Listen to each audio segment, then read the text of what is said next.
Hello students, welcome to our an amazing channel SR academy. तो आज हम करने वाले हैं क्लास 9th के साइंस का चैप्टर नंबर 12 जिसका नाम है इम्प्रूवमेंट इन फूड रिसोर्सेज। ये हमारे इस पूरी क्लास का सबसे लास्ट चैप्टर होगा। ये पूरा चैप्टर हमारा थ्योरेटिकल बेस्ड होगा जिसमें हम सारे कॉन्सेप्ट्स को देखेंगे, किस तरीके से हम फूड को की जो रिसोर्सेज है उसमें किस तरीके से इम्प्रूवमेंट कर सकते हैं, फूड के प्रोडक्शन को हाई कर सकते हैं। इसमें हम काफी सारी चीजों के बारे में पढ़ेंगे। तो अगर हम आज के लेक्चर के बारे में बात करें तो जो हमारा लेक्चर नंबर 1 है उसमें कौन-कौन से टॉपिक्स कवर होंगे। तो सबसे पहला हमारा टॉपिक होगा इंट्रोडक्शन का, जिसमें हम चैप्टर के इंट्रो के समझेंगे कि हमें इस चैप्टर में क्या-क्या चीजें कंटिन्यू करनी है, क्यों हमें फूड रिसोर्सेज की इम्प्रूवमेंट की नीड है, किस तरीके से हम फूड के रिसोर्सेज में इम्प्रूवमेंट कर सकते हैं। ये सारे पार्ट्स हम इंट्रोडक्शन में कंप्लीट करेंगे। उसके बाद हम ग्रीन रेवोल्यूशन के बारे में पढ़ेंगे, साथ ही साथ व्हाइट रेवोल्यूशन के बारे में पढ़ेंगे। उसके बाद हम देखेंगे कि किस तरीके से हम क्रॉप यील्ड्स में अपनी इम्प्रूवमेंट कर सकते हैं, इम्प्रूवमेंट करने से हमें क्या-क्या बेनिफिट्स होने वाले हैं। क्रॉप के लिए कौन सी सीजन्स होती हैं जिसमें हम ऑलरेडी छोटी क्लासेस में कंटिन्यू कर चुके हैं। रबी क्रॉप्स अलग होती हैं, हमारी खरी क्रॉप्स अलग होती हैं। तो यहाँ पे हम क्रॉप सीजन के बारे में बात करेंगे और क्रॉप की वैरायटी में कैसे इम्प्रूवमेंट की जा सकती है, हम उसको यहाँ पर डिस्कस करेंगे। तो आज के जो हमारे टॉपिक हैं वो बहुत बेसिक से होने वाले हैं, जिसमें हम पहले अपने चैप्टर की शुरुआत बेसिक से करते हुए स्टैंडर्ड तक लेकर के जाएंगे।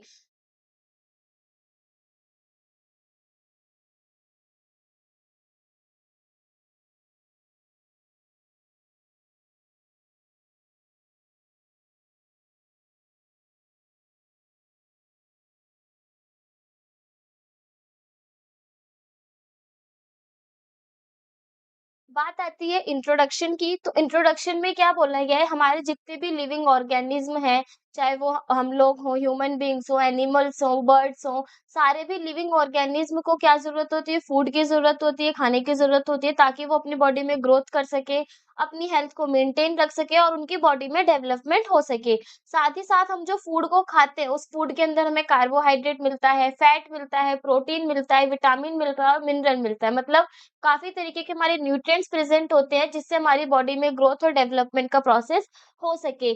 प्लांट और एनिमल दोनों को फूड की रिक्वायरमेंट होती है। प्लांट अपना खाना खुद बनाते हैं, जिस प्रोसेस को हम क्या बोलते हैं, फोटोसिंथेसिस। वहीं एनिमल्स कैसे होते हैं, ऑटोट्रॉप्स होते हैं, क्योंकि वो किसी और पर डिपेंड होते हैं। जो हमारे एनिमल्स हैं, ये हर्बीवोरस भी हो सकते हैं, कार्निवोरस भी हो सकते हैं और साथ ही साथ ओमनिवोरस भी हो सकते हैं। अगर हम यहाँ पे एक-एक पॉइंट को डिस्कस करें तो सबसे पहले बोला गया है कि जितने भी हमारे लिविंग ऑर्गेनिज्म हैं, उसको उनको ज़रूरत होती है फूड की, हेल्थ के लिए, ग्रोथ के लिए और बॉडी की डेवलपमेंट के लिए। और जो हमारे फूड जो भी हम फूड खाते हैं उसमें हमारे न्यूट्रिएंट्स प्रेज़ेंट होते हैं, जैसे कि कार्बोहाइड्रेट हो गया, फैट हो गया, प्रोटीन हो गया, विटामिन और मिनरल्स। इस बहुत तरीके के हमारे न्यूट्रिएंट्स किसमें प्रेज़ेंट होते हैं, फूड में प्रेज़ेंट होते हैं, जो हमारी बॉडी के ग्रोथ और डेवलपमेंट में हेल्प करते हैं।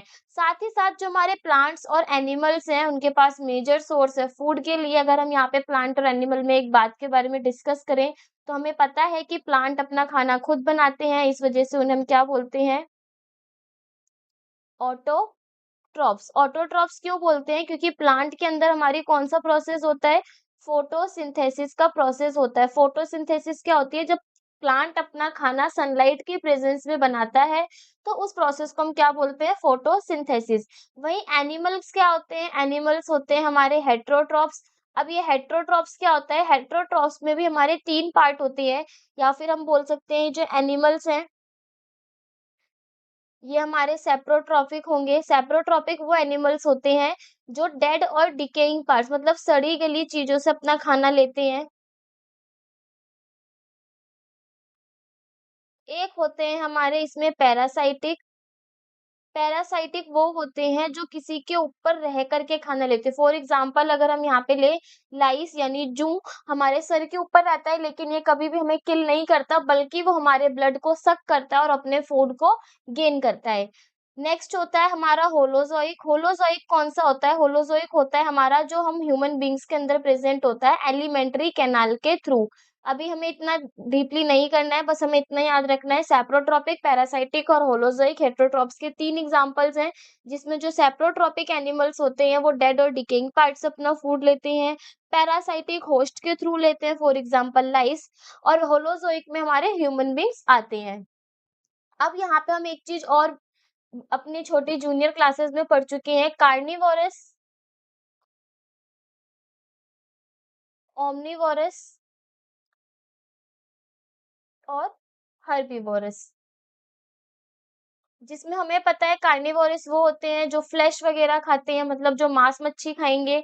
ओमनीवोरस वो होते हैं जो फ्लेश और ग्रीन ग्रास वगैरह मतलब जो हरी सब्जियों को भी खाएँगे वो और साथ-साथ फ्लेश को भी खाएँगे, वो हो गए हमारे ओमनीवोरस। हर्बीवोरस वो होते हैं जो हमारे ग्रास और ग्रीन वेजिटेबल्स खाएँ।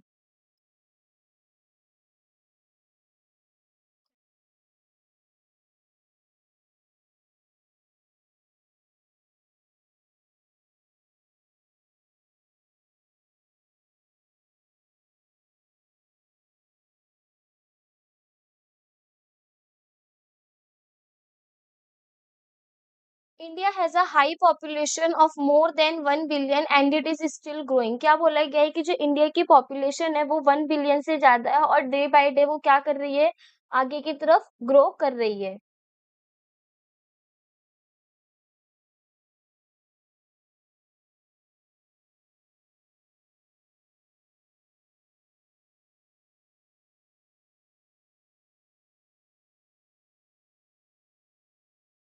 To feed this growing population, we need more than a quarter of a billion tons of a grain per year.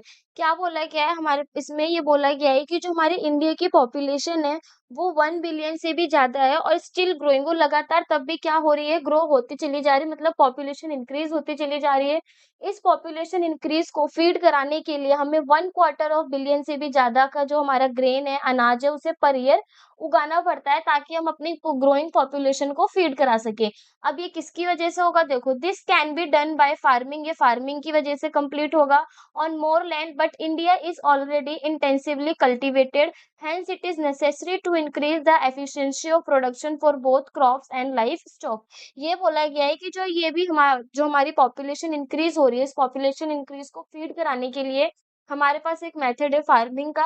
But हमारे पास जो लैंड है वो अगर सफिशिएंट अमाउंट में है तो हम उसमें क्रॉप को क्या करेंगे क्रॉप की प्रोडक्शन को हाई करेंगे और साथ ही साथ लाइव स्टॉक की प्रोडक्शन को भी हाई करेंगे। यहाँ पे लाइव स्टॉक का मतलब है जैसे हमारी फिशेस हो गई, हैंस हो गए, बी हो गया मतलब जिसमें हम लिविंग ऑर्गेनिज्म को अपने पास क्या करते हैं उनको पालते हैं, उनके पालने के बाद जिससे हमें काफ़ी सारी चीज़ें मिलती हैं, जैसे हैन से हमें क्या मिलता है, एग मिलता है, मीट मिलता है, साथ ही साथ फिश हो गया हमारा, बी से हमें हनी मिलती है। तो इस कंडीशन में हम क्या करेंगे पॉपुलेशन को फीड कराने के लिए अपनी क्रॉप में की प्रोडक्शन को भी हाई करेंगे ताकि जो हमारी क्रॉप है वो अच्छी निकले और ज़्यादा अमाउंट में निकले। साथ ही साथ हम अपने लाइव स्टॉक की एफिशिएंसी को भी क्या कर देंगे इंक्रीज़ कर देंगे। तो जो ये हमारा चैप्टर है इम्प्रूवमेंट इन फूड रिसोर्सेज इसका मेन पर्पस यही है कि जो हमारी ग्रोइंग पॉपुलेशन हो रही है मतलब जो हमारी पॉपुलेशन इंक्रीज हो रही है उसको हम किस तरीके से फीड कराएंगे तो फीड कराने के लिए सबसे बेटर वे यही है कि जो भी हमारी क्रॉप का प्रोडक्शन हो रहा है उसकी एफिशिएंसी को हाई कर दें मतलब जो हमारी क्रॉप है उसको ज्यादा अमाउंट में उगाएं, अच्छी अमाउंट में उगाएं, अच्छा प्रोडक्शन करें। साथ ही साथ हम अपनी लाइव स्टॉक की भी एफिशिएंसी को इंक्रीज कर दें ताकि हम अपनी ग्रोइंग पॉपुलेशन को फीड करा सकें।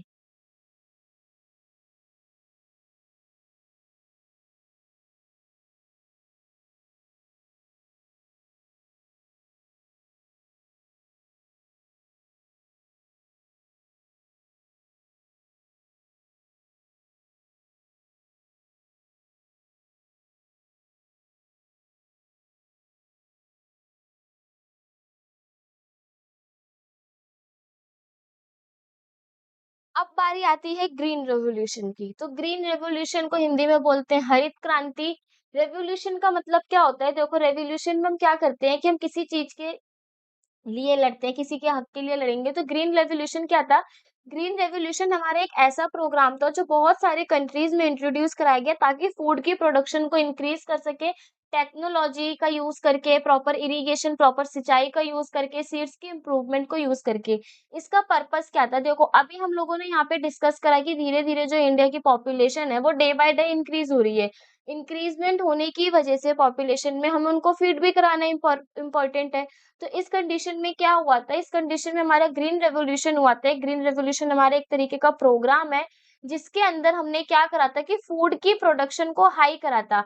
अब फूड की प्रोडक्शन को हाई किस तरीके से करा था? टेक्नोलॉजी का यूज़ करके, प्रॉपर इरिगेशन करके, मतलब अच्छी तरीके से सिंचाई करके, ताकि हर एक क्रॉप में प्रॉपर अमाउंट में वाटर का लेवल जा सके, वाटर जा सके, जिससे हमारी जो क्रॉप है वो अच्छी हो सके। और अपने सीड्स को कैसे रखा? इम्प्रूव्ड सीड्स का यूज़ करा, अच्छे बीजों का यूज़ करा, ताकि जो हमारी क्रॉप की प्रोडक्शन है वो हाई हो, किसी भी तरीके की हमारी क्रॉप का कोई नुकसान ना हो। तो ग्रीन रेवोल्यूशन सिर्फ पॉपुलेशन इंक्रीज़ होने की वजह से आया था, जिसमें हमने अपने पो प्रोडक्शन किसकी हाई करी थी? क्रॉप की, फूड की प्रोडक्शन हाई करी थी, ताकि हम अपनी बढ़ती हुई पॉपुलेशन को फीड करा सकें।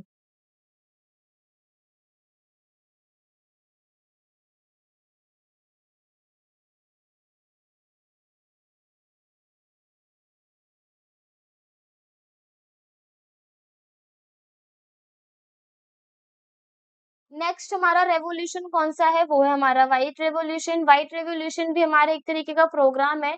इसका काम क्या था? इसका मेन पर्पस था कि हम मिल्क की प्रोडक्शन को इंक्रीज़ कर दें। किसके अंदर? इंडिया के अंदर।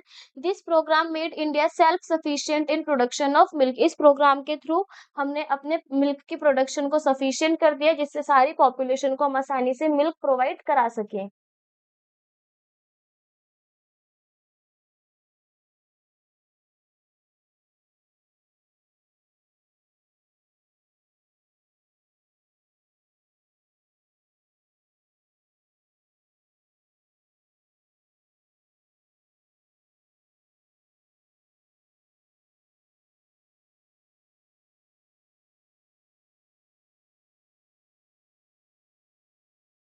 नेक्स्ट टॉपिक है improvement in crop yields. Improvement करेंगे किसमें? क्रॉप की यील्ड्स में।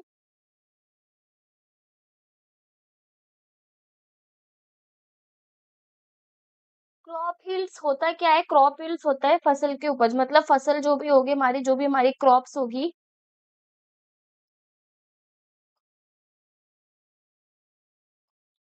उसके अमाउंट को इंक्रीज करेंगे, उसको उपजाऊ बनाएंगे उसमें से, ताकि हमें ज्यादा अमाउंट में प्रोडक्शन मिले, और साथ ही साथ हमें उसमें ज्यादा अमाउंट में बेनिफिट्स भी मिले। देखो, तो सबसे पहले हम क्रॉप्स के बारे में देखेंगे कि कितने तरीके की क्रॉप होती है। सबसे पहली क्रॉप है हमारी केरियल्स, ठीक है, जिसे हम बोलते हैं, जिसमें आते हैं हमारे वाई व्हीट, राइस, गेहूं, चावल, मेज, बाजरा, barley. They provide us carbohydrates. तो इन क्रॉप्स के अंदर क्या क्या इंक्लूड है? एक है हमारा व्हीट, राइस, मेज और बार्ले। ये सारी जो हमारी है, ये केरियल्स क्रॉप होती है, जो हमें क्या प्रोवाइड करती है? कार्बोहाइड्रेट प्रोवाइड करती हैं। वहीं अगर हम सीड्स के बारे में बात करें, not all seeds of plants are edible like seeds of apple और चेरीज।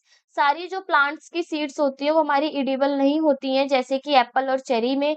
एडिबल जो सीड्स होते हैं उसमें हमारी इंक्लूड होती है केरियल्स हो गए, पल्सेस हो गई, ऑयल सीड्स हो गए, नट्स, जिससे हमें क्या मिलता है? फैट मिलता है। तो देखो, सीड्स में ये बोला गया है कि प्लांट की हर एक बीज खाने के लिए नहीं होती, यानी एडिबल नहीं होती, उसे खाया नहीं जा सकता। लेकिन कुछ ऐसे भी सीड्स हैं जिन्हें हम खाते हैं, जैसे हमारा हो गया केरियल्स। केरियल्स में कौन कौन से हो गए? व्हीट हो गया, राइस हो गया, मेज हो गया, बार्ले हो गया। पल्सेस हमारी दालें आ गई। वहीं ऑयल और ऑयल सीड्स हो गए, नट्स हो गए, इन सबको खाने से क्या मिलेगा? हमें फैट प्रोवाइड होगा।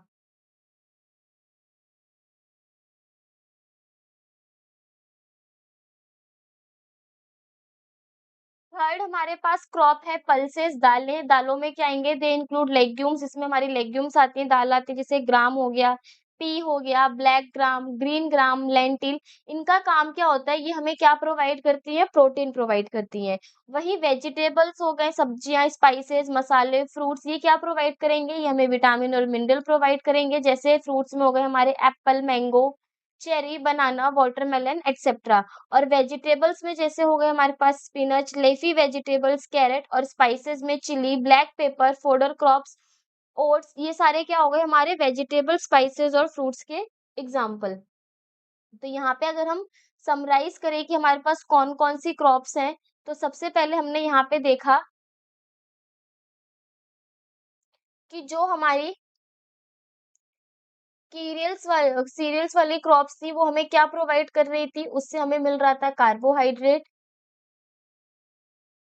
सेकंड थी हमारे उसमें सीड्स, जिससे हमें मिल रहे था फैट।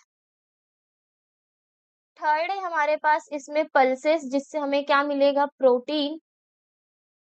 और फोर्थ है हमारे पास इसमें वेजिटेबल्स,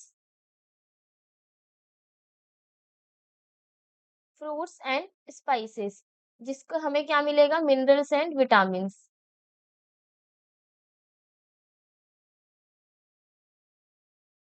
तो ये हो गए हमारे क्रॉप्स कौन-कौन सी हैं और उनसे हमें क्या प्रोवाइड हो रहा है। जैसे सीरियल से हमें मिल रहा है कार्बोहाइड्रेट, सीड से मिल रहा है फैट, पल्सेस यानी दालों से मिल रहा है प्रोटीन, वहीं वेजिटेबल से, फ्रूट से और मसालों से मिल रहा है हमें मिनरल्स और विटामिन्स। तो यहाँ पे हमें क्या याद करना है, सिर्फ यहाँ पे हमें टाइप्स ऑफ क्रॉप में किस क्रॉप से हमें क्या-क्या चीज़ प्रोवाइड हो रही है, हमें सिर्फ वो चीज़ याद रखनी है यहाँ पे।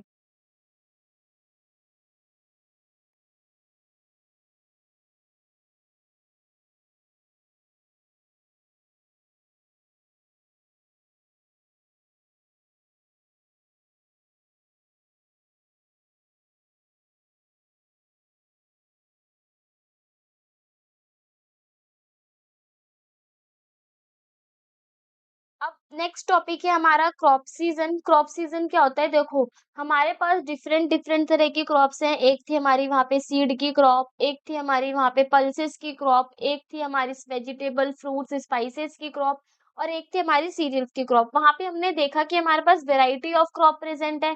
अगर क्रॉप्स में भी हमारी वैरायटी प्रेजेंट है तो हर एक क्रॉप को एक पर्टिकुलर कंडीशन चाहिए होगी ग्रोथ होने के लिए, ताकि उसमें डेवलपमेंट हो सके, वो ज्यादा अमाउंट में प्रोडक्शन हो सके। तो वही बोला गया है क्रॉप सीजन में कि जो हमारी डिफरेंट तरह की क्रॉप्स होती हैं उनको रिक्वायरमेंट होती है अलग अलग, यानी डिफरेंट कंडीशन की। हो सकता है किसी को टेम्परेचर ज्यादा चाहिए हो सकता है किसी भी एक क्रॉप को टेम्परेचर कम चाहिए हो, किसी क्रॉप की ग्रोथ के लिए हमें मॉइस्चर की रिक्वायरमेंट होती है। जैसे अगर हम एग्जांपल ले राइस, जब हम चावल की खेती करते हैं तो हम उसमें देखते हैं कि हमें बहुत ज्यादा अमाउंट में वाटर की नीड होती है, तभी हम अपने चावल की पैदावार को बढ़ा सकते हैं, मतलब चावल की प्रोडक्शन करते हैं। ऐसे ही सबका जो फोटो पीरियड है वो भी डिफरेंट होता है। कुछ जो होती हैं वो गर्मियों में बोई जाती हैं फसलें, कुछ जो है वो सर्दियों में बोई जाती है। किसी को सनलाइट की ज़्यादा की रिक्वायरमेंट होती है और किसी को सनलाइट की कम की रिक्वायरमेंट होती है। साथ ही साथ हमें यहाँ पे ये चीज़ हमेशा याद रखनी है कि जो अलग-अलग क्रॉप्स हैं, उनकी अलग-अलग कंडीशंस होती हैं, टेम्परेचर अलग होता है, मॉइस्चर अलग होता है, उनका फोटो पीरियड अलग होता है, मतलब उनको सनलाइट का अमाउंट कम चाहिए या ज़्यादा चाहिए।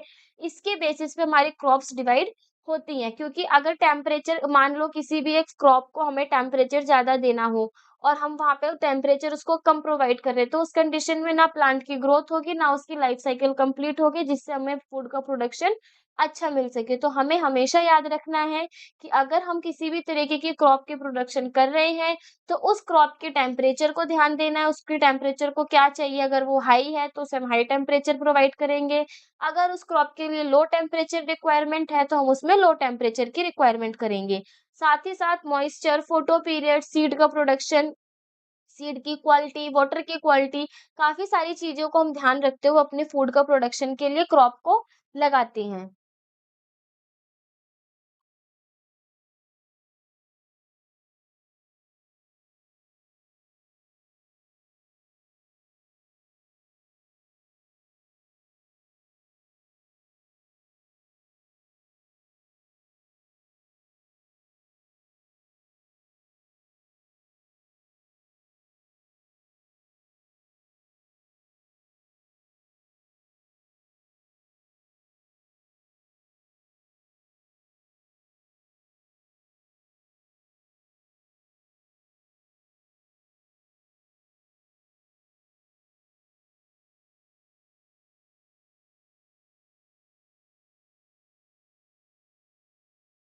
अब जो हमारी क्रॉप सीज़न्स हैं, वो 2 तरीके की होती हैं। सबसे पहला एक है हमारा खरीफ सीज़न, दूसरा होता है हमारा रबी सीज़न। मतलब जिसे हम बोलते हैं खरीफ सीज़न, खरीफ फसल, एक होता है हमारा रबी फसल। तो खरीफ सीजन में कौन-सी फसलों को हम लगाते हैं, कौन-सी क्रॉप का प्रोडक्शन होता है? These crops grow during rainy season. जो हमारे खरीफ सीजन में यूज़ होने वाली जो खरीफ सीजन में हम ग्रो करते हैं क्रॉप, वो कौन-सी सीजन की होती है? Rainy season. मतलब रेनी सीजन के दौरान जो भी क्रॉप का प्रोडक्शन होगा, उसे हम बोलेंगे खरीफ फसल, खरीफ क्रॉप, और उस सीजन को हम क्या बोलते हैं? खरीफ सीजन बोलते हैं। तो रेनी सीजन का जो टाइम ड्यूरेशन होता है वो कब का होता है? जून टू अक्टूबर, यानी जून से लेके अक्टूबर के बीच में जो भी हम क्रॉप का प्रोडक्शन करेंगे, उसे हम बोलेंगे खरीफ क्रॉप। ये रेनी सीजन के दौरान बन रही है, इस वजह से इसको हम कौन सा सीजन भी बोलते हैं? खरीफ सीजन भी बोलते हैं। अब इसके कुछ एग्जाम्पल है हमारे पास, जैसे ब्लैक ग्राम हो गया, ग्रीन ग्राम हो गया, पिजन पी हो गया, राइस, पैडी और सोयाबीन। तो ये हमारे खरीफ सीजन के या फिर खरीफ क्रॉप के एग्जाम्पल्स हैं। ऐसे ही हमारे पास एक होता है रबी सीजन। रबी सीजन में वो क्रॉप्स ग्रो करती हैं किस दौरान? नवंबर टू अप्रैल। यहाँ पे हमें मंथ्स याद रखने होते हैं कि कौन से मंथ में कौन सी सीजन की क्रॉप का प्रोडक्शन होगा। जैसे रबी सीजन के लिए मंथ क्या है? नवंबर टू अप्रैल, और खरीफ सीजन के लिए मंथ क्या है? June to October. Rabi crops are known as winter crops. जो हमारी रबी सीजन की क्रॉप्स होती हैं, उनको हम कौन-सी क्रॉप भी बोलते हैं? विंटर क्रॉप्स भी बोलते हैं। इसके एग्जांपल है हमारा व्हीट, ग्राम, पीस, मस्टर्ड और लिनसीड एटसेट्रा। तो ये हो गई हमारी खरीफ सीजन और रबी सीजन के बीच में डिफरेंस। ये हमारे एग्जाम में 2 मार्क्स का क्वेश्चन आता है, तो हमें इसको इज़िली अच्छे से डिफरेंस की फॉर्म में याद रखना है। तो कै सबसे पहले खरीफ सीजन और रबी सीजन में अगर हम कंपेयर करें, तो खरीफ सीजन की क्रॉप रेनी सीजन में लगेंगी और रबी सीजन की क्रॉप विंटर्स में लगेंगी। मतलब यहाँ पर ये बोला गया है कि जो खरीफ सीजन है वो हमारा बरसात के मौसम में लगेगा, और जो रबी फसलें हैं वो हमारी ठंड के मौसम में लगेंगी। दोनों के अगर मंथ के बारे में वहाँ पे डिफरेंस करें, तो खरीफ सीजन का जो मंथ है वो होता है जून से अक्टूबर, और रबी सीजन का जो मंथ होता है वो होता है नवंबर से अप्रैल। अगर अब उनके एग्जाम्पल में देखें, तो खरीफ सीजन के एग्जाम्पल में हो गया हमारा राइस, पैडी, सोयाबीन, और रबी सीजन के हमारे एग्जाम्पल हो गए ग्राम, पीस और मस्टर्ड। तो यहाँ पे हमें इन दोनों का डिफरेंस याद करना है ताकि हम पेपर में अच्छे से इसको लिख सकें।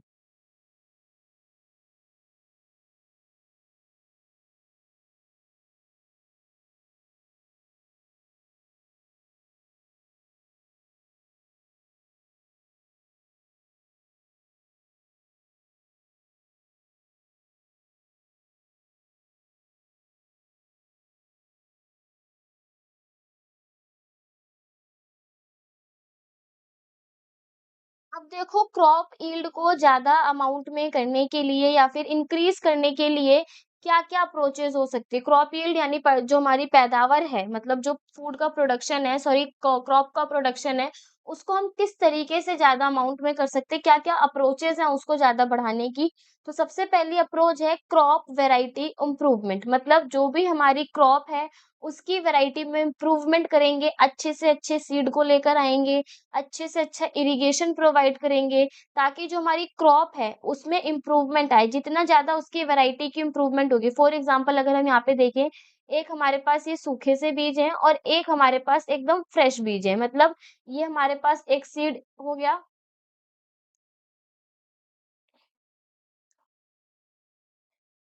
ये जो हमारे सीड हैं वो थोड़े चीप हैं, सस्ते हैं, उनका जो ये बोलें या फिर जो प्रोडक्शन है वो लो हो सकता है।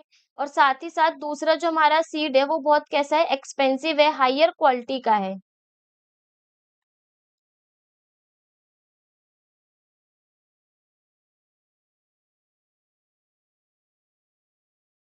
ठीक है, यहाँ पे हमने 2 सीड्स लिए हैं, एक है हमारा लो क्वालिटी का और एक है हमारा हाई क्वालिटी का। देखो, हाई क्वालिटी के बीज को खेत पे लगाने से क्या होगा, मानो वहाँ पे जो उसकी प्रोडक्शन है वो कैसी होगी? हाई होगी, अच्छी प्रोडक्शन होगी, किसी भी तरीके का कोई उसमें नुकसान नहीं होगा, किसी भी तरीके के कोई उसमें कीड़े-मकोड़े नहीं आएँगे, नो पेस्ट। साथ ही साथ जो हमारा उसमें फ्रूट्स होगा या सीड्स होगा, वो भी कैसे होंगे, उसकी क्वालिटी कैसी होगी? एकदम अच्छी होगी। और वहीं अगर हम अपनी लो क्वालिटी में देखें, तो हो सकता है इसका जो प्रोडक्शन है वो थोड़ा कम हो सकता है कि जो इसमें जो सीड्स का हम यूज़ कर रहे हैं उसकी वज़ह से उसमें किसी तरीके की डिज़ीज़ेज़ हो सकती हैं। साथ ही साथ जो उसकी फ्रूट्स की और सीड्स की क्वालिटी है वो भी कैसी होगी? कम होगी। तो यहाँ पे हम इस वज़ह से ये बोला गया है कि क्रॉप की वैरायटी को इम्प्रूवमेंट करेंगे ताकि हम उसमें ज़्यादा से ज़्यादा क्रॉप को ग्रो कर सकें। सेकंड पॉइंट हमारा इसी में बोला गया है कि क्रॉप की प्रोडक्शन में इम्प्रूवमेंट करेंगे। देखो क्रॉप की प्रोडक्शन में इम्प्रूवमेंट ऐसे ही होगा, अगर हम सीड अच्छी क्वालिटी का यूज़ करेंगे, उसको जितने टेम्परेचर की रिक्वायरमेंट है, जितना उसको मॉइस्चर चाहिए, जितने अमाउंट में उसे सनलाइट चाहिए, अगर हम उसकी इन सब छोटी-छोटी चीज़ों का ध्यान देंगे क्रॉप का, तो हमारी जो क्रॉप की प्रोडक्शन है, वो भी बहुत अच्छे से होगी और हम उसकी इम्प्रूवमेंट से अपनी क्रॉप को बढ़ा भी सकते हैं। और थर्ड दे रखा है क्रॉप प्रोटेक्शन इम्प्रूवमेंट। मान लो हमने क्रॉप अच्छे से बना ली, मतलब अच्छे से हमारी क्रॉप का प्रोडक्शन हो गया, बहुत हायर अमाउंट में हमारा इस बार फसल हुई है। अगर हम उस फसल को अच्छे से स्टोर नहीं करेंगे, हो सकता है कि उसमें किसी तरीके के कीड़े लग जाएँ, सड़ सकती है फसल हमारी, जिसकी वजह से हमारे कितना भी प्रोडक्शन हो लेकिन वो खराब ही तो हो गया है। तो यहाँ पे हमें इन तीनों चीज़ों का याद रखना है कि जब भी हम किसी भी क्रॉप को लगाएँगे तो सबसे पहले अच्छी क्वालिटी का सीड लेंगे, अच्छी वैरायटी का यूज़ करेंगे, साथ ही साथ क्रॉप की प्रोडक्शन में इम्प्रूवमेंट करने के लिए उसकी सिंचाई का ध्यान देंगे, उसके टेम्परेचर का ध्यान देंगे, उसमें किसी भी तरीके का कोई फंगल इन्फेक्शन ना हो, किसी भी तरीके का कोई भी डिजीज़ ना हो, इन सारी चीज़ों का हम ध्यान देंगे। अब पूरे क्रॉप की प्रोडक्शन के बाद जब हमारे पास क्रॉप आ जाएगी, तो उसको स्टोर करने का भी तरीका होता है जिसमें हम उसको अच्छे से स्टोर करते हैं, उसको बाहर के एनवायरनमेंट से प्रोटेक्ट करते हैं ताकि वो मॉइस्चर के कॉन्टैक्ट में आके खराब ना हो सके। तो हमें बस क्रॉप की यील्ड को बढ़ाने के लिए इन्हीं 3 पॉइंट्स का याद रखना है। फिर से एक बार रिपीट करेंगे, क्रॉप की वैरायटी में इम्प्रूवमेंट, क्रॉप की प्रोडक्शन में इम्प्रूवमेंट और क्रॉप की प्रोटेक्शन में इम्प्रूवमेंट।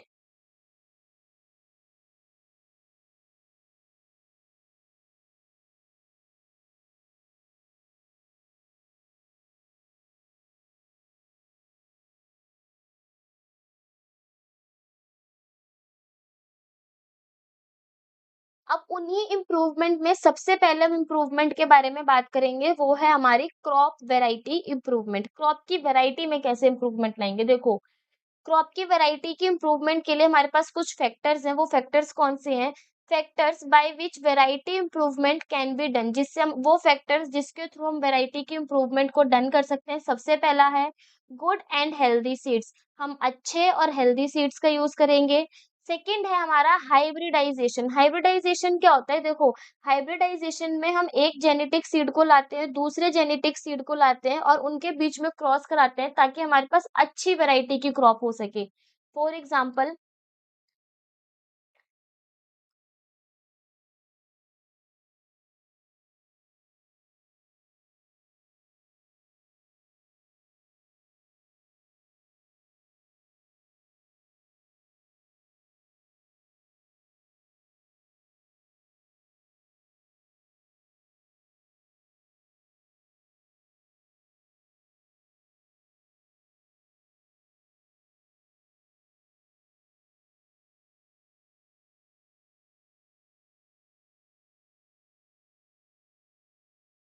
हाइब्रिडाइजेशन में क्या होगा? देखो, ये हमारे पास एक प्लांट ए है, इस प्लांट ए की जो कैरेक्टरिस्टिक्स हैं वो क्या है कि ये जो प्लांट है वो हमारा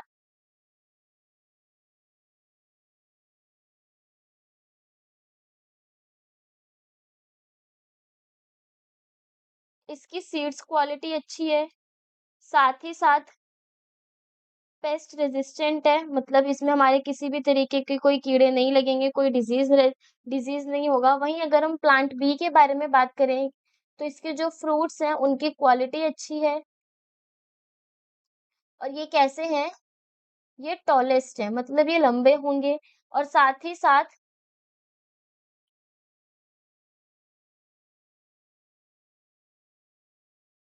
जो इसके सीड्स हैं वो भी क्या होंगे? बेटर होंगे।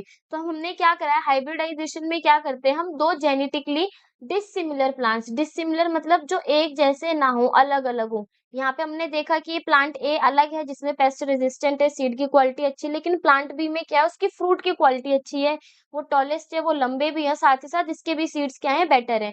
तो हम क्या करते हैं, प्लांट ए और प्लांट बी में क्रॉसिंग करा देते हैं और क्रॉसिंग कराने से जो हमारी एक नई फसल बनेगी, मतलब जैसे ए और बी के सीड में जब हमने क्रॉसिंग करवाई या फिर फर्टिलाइजेशन का प्रोसेस करवाया, तो वहां पे हमने क्या देखा कि ए और बी की मदद से हमारे पास एक अनदर प्लांट का ग्रो हुआ है।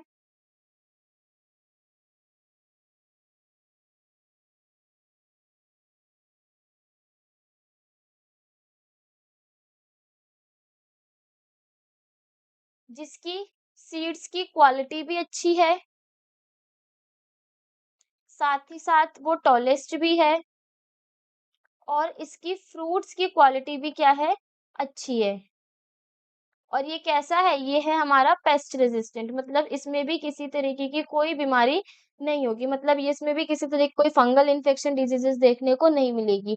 तो हाइब्रिडाइजेशन कराने से भी हम एक नए प्लांट, नई तरह की क्रॉप का ग्रो करा सकते हैं, जिससे हमारे पास अच्छे अमाउंट में क्रॉप की वैरायटी देखने को मिलेगी। तो क्या-क्या फैक्टर्स हो गए क्रॉप की वैरायटी को इम्प्रूव करने के लिए? सबसे पहला है कि अच्छी और हेल्दी सीड्स लेना है। दूसरा, हम हाइब्रिडाइजेशन का प्रोसेस कराएँगे, जिसमें हम क्या कराएँगे? क्रॉसिंग कराएँगे 2 डिफरेंट जेनेटिकली डिसिमिलर प्लांट्स के बीच में। उससे क्या होगा? हमारे पास एक नई वैरायटी का क्रॉप आएगा, जिसकी अच्छी-अच्छी प्रॉपर्टीज़ होंगी, मतलब जिससे हम ये कह सकते हैं कि उसकी वैरायटी में इम्प्रूवमेंट आएगी।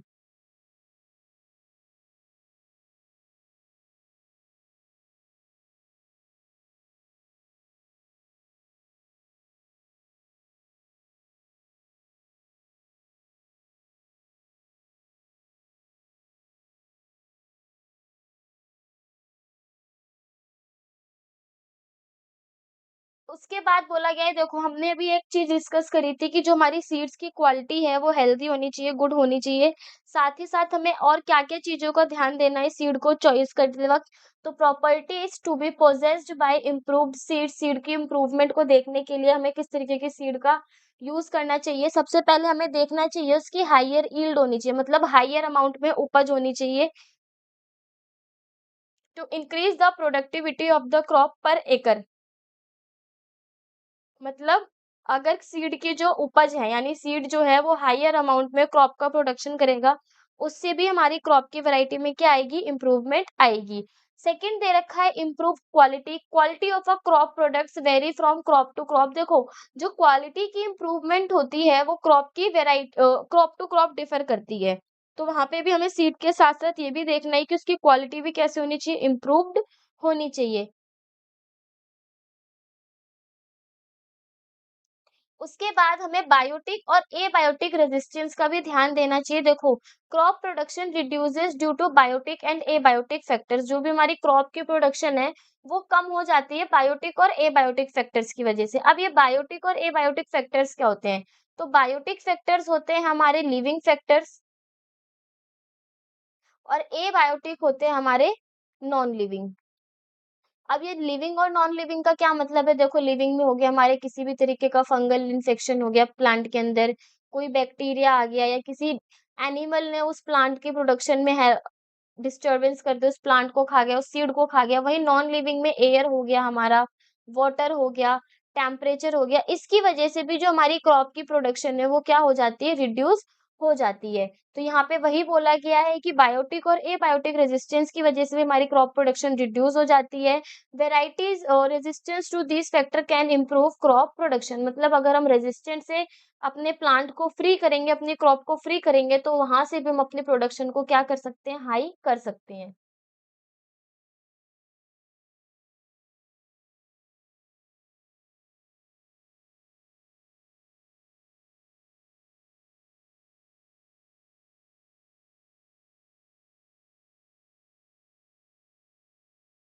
फोर्थ पॉइंट है हमारा इसमें वाइडर अडेप्टेबिलिटी। वाइडर अडेप्टेबिलिटी का मतलब क्या देखा दिया गया है? Crops which can grow in different condition will help in setting high production. देखो, जो हमारी क्रॉप्स हैं वो अलग अलग कंडीशंस में ग्रो करती हैं। अगर वो अलग अलग कंडीशन में ग्रो कर रही हैं तो वो हमें हेल्प करेंगी हाई प्रोडक्शन करने में भी, मतलब जिससे हमारी जो क्रॉप की प्रोडक्शन है वो भी कैसी होगी? हाई होगी।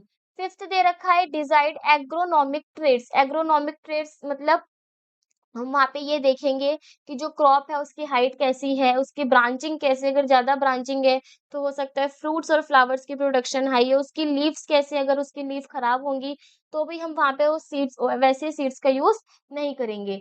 तो डिजायर्ड एग्रोनॉमिक ट्रेड्स में क्या कहेंगे कि crops which contain desired agronomic traits sets high production. अगर किसी प्लांट की हाइट अच्छी है, ब्रांचिंग अच्छी है, लीव्स अच्छी है, तो उस कंडीशन में भी हमारी जो क्रॉप है उसका प्रोडक्शन कैसा होगा? हाई होगा। तो यहाँ पे हमने टोटल अपने 5 पॉइंट्स के बारे में डिस्कस किया है।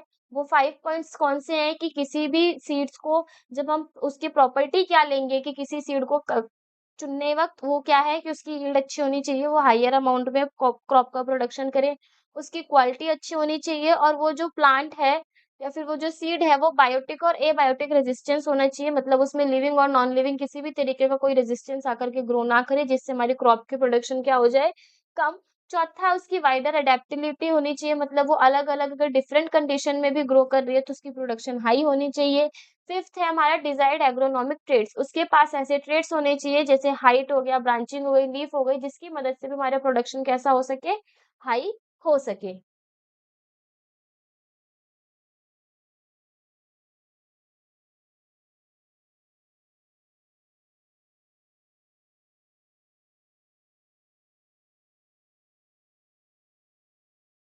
तो यहाँ पर होता है हमारा लेक्चर 1 फिनिश, जिसमें हमने बहुत बेसिक बेसिक सी चीज़ों के बारे में पढ़ा है। सबसे पहले हमने इंट्रोडक्शन में देखा कि हमें ये चैप्टर की रिक्वायरमेंट क्यों है, क्यों हम इस चैप्टर को पढ़ रहे हैं। इसी चैप्टर के पर्पस पे हमने 2 रिवॉल्यूशन के बारे में भी डिस्कस करा। एक है हमारा इसमें ग्रीन रिवॉल्यूशन और एक है हमारा इसमें व्हाइट रिवॉल्यूशन। ग्रीन रिवॉल्यूशन का पर्पस था कि हम अपनी क्रॉप की प्रोडक्शन को हाई करें, ताकि हम अपनी बढ़ती हुई जनसंख्या को फीड करा सकें। और वहीं अगर हम व्हाइट रिवॉल्यूशन के बारे में बात करें तो व्हाइट रिवॉल्यूशन में हम मिल्क की एफिशिएंसी को इंक्रीज कर रहे थे। मिल्क की एफिशिएंसी को इंक्रीज मतलब मिल्क की प्रोडक्शन को इंक्रीज कर रहे थे, किसके अंदर, इंडिया के अंदर। उसके बाद हमने वहां पे कुछ क्रॉप्स के बारे में पढ़ा कि हमारे पास टाइप्स ऑफ क्रॉप कौन कौन सी हैं, जिसमें हमने 4 क्रॉप्स को देखा। सबसे पहला है हमारा इसमें कीरियल्स, सेकंड है हमारा इसमें सीड्स, थर्ड है इसमें हमारा पल्सेस, देन फोर्थ है हमारा इसमें वेजिटेबल्स, फ्रूट्स एंड स्पाइसेस। उसके बाद हमने वहाँ पे कुछ सीजन्स के बारे में बात करा, जिसमें हमने क्रॉप के 2 सीजन देखे। एक है हमारा खरीफ सीजन और एक है हमारा इसमें रबी सीजन। उसके बाद हमने देखा कि क्रॉप को जो हमारी क्रॉप की प्रोडक्शन है उसको हाई करने के लिए हमें 3 इम्पोर्टेंट चीज़ों का याद रखना है। सबसे पहला हम क्या करेंगे, क्रॉप की वैरायटी में इम्प्रूवमेंट करेंगे।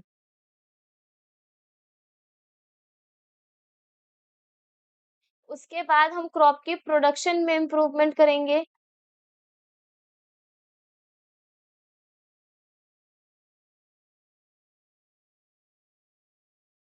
एंड वन लास्ट, हम क्रॉप की प्रोटेक्शन में इम्प्रूवमेंट करेंगे।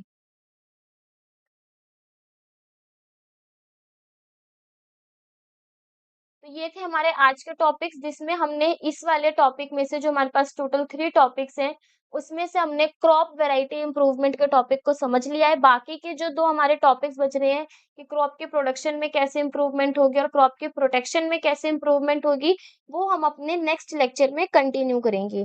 यहाँ पे सिर्फ हमने इस चैप्टर के बेसिक को कंप्लीट किया है, जो बाकी के हमारे आगे के टॉपिक्स हैं उसको हम अपने नेक्स्ट लेक्चर में कंटिन्यू करेंगे और वहाँ पे समझेंगे कि हम कैसे क्रॉप की प्रोडक्शन में इम्प्रूवमेंट कर सकते हैं और साथ ही साथ कैसे हम वहाँ पे क्रॉप की प्रोटेक्शन में इम्प्रूवमेंट कर सकते हैं, क्योंकि ये जो हमारा क्रॉप की वैरायटी का इम्प्रूवमेंट हो गया, प्रोडक्शन का इम्प्रूवमेंट हो गया, प्रोटेक्शन का इम्प्रूवमेंट हो गया, यही 3 हमारे इम्पोर्टेंट पॉइंट्स हैं, यही 3 हमारे बेसिक्स हैं, जिसकी मदद से हम क्रॉप की प्रोडक्शन को ज्यादा अमाउंट में कर सकते हैं।